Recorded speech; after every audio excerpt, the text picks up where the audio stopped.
అరే ఈడు హల్లెలూయా బ్యాచరా అన్నారనుకో, ఇప్పుడు చెప్పండి నాకు, వీడు హల్లెలూయా బ్యాచ్ అనేది పాజిటివ్గా తీసుకుంటావా నెగటివ్గా తీసుకుంటావా? అబద్ధం ఆడకుండా చెప్పు.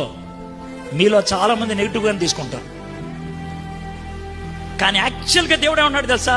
రే నిన్ను గుర్తుపట్టారు నాతో కనెక్షన్ ఉన్నవాడు అని. ఎందుకు భయపడతావు? హల్లెలూయా బ్యాచ్ అన్నావనుకో, స్తోత్రం గాడరా అన్నారనుకో, గుళ్ళో శవాన్ని పూజ చేసే బ్యాచ్ అన్నారనుకో, ప్రైజ్ ద లార్డ్.